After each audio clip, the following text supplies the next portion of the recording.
Hashtag 1 da trilha Nós Somos Dois.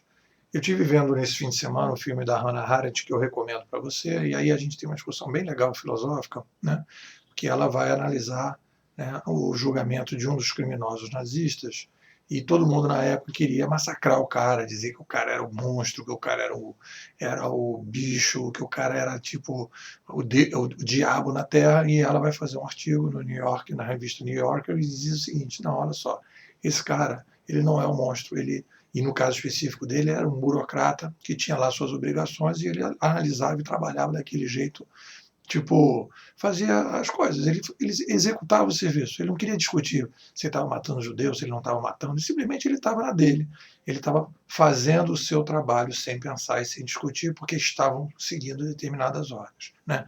E aí ela vai mostrar, e isso que eu acho legal no filme, ela vai mostrar que o ser humano, e aí que vem a discussão que eu acho que é principal no filme, ela vai mostrar que o ser humano, na verdade, nós somos dois. E, na verdade, o ser humano, quando ele nasce como um projeto de ser humano. Ele não, o ser humano ele não nasce, quer dizer, ele é um ser humano, obviamente, mas a capacidade de ele se humanizar, a taxa de humanização dele vai depender da sua capacidade de rever os seus próprios atos e da sua capacidade de pensar sobre aquilo que ele faz, né?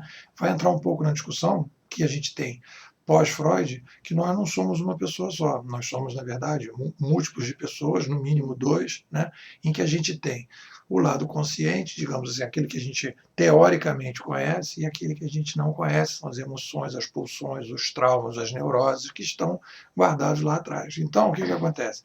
A gente, quando vamos sendo impulsionados pela vida, né, esses lados repetitivos, essas neuroses vão aparecendo e a gente não consegue perceber que a gente age muito mais na base, né, da repetição, da neurose, através de instintos e através até de coisas que passaram para a gente, né, e de pensamentos que as pessoas tiveram, do que propriamente nos nossos pensamentos, nas nossas reflexões, na nossa análise daquilo que a gente faz, naquilo que a gente pensa, né? Então, o que ela vai dizer lá num determinado discurso? Ela fala: as pessoas são pessoas a partir do momento que elas conseguem pensar, né? Ou elas são, a taxa de humanidade sobe, né? Isso estou dizendo eu, mas é mais ou menos o que ela diz, a taxa de humanidade sobe quando a gente tem capacidade de rever os nossos próprios atos e de rever o nosso próprio pensamento. Então, o que acontece? Acontece aí que a gente vai ver que a opressão, né? O ser humano, né? Existe uma baixa taxa de humanidade quando nossa capacidade de ver como a gente pensa e como a gente age, né, ela está muito baixa. Ou seja, a gente fica facilmente manipulado, a gente fica com uma taxa de manipulação muito alta, porque a gente não consegue mais ver aquilo que estão passando para a gente e aquilo que a gente, na verdade, engoliu e não consegue perceber que não foram pensamentos nem emoções que vieram a partir de uma reflexão sua, de uma sabedoria sua, não. Veio através, né, de um determinado canal que você aceitou e você não consegue refletir, e aí a gente começa a ter problema. Eu vou falar mais sobre isso na hashtag 2. Embaixo, segue a trilha.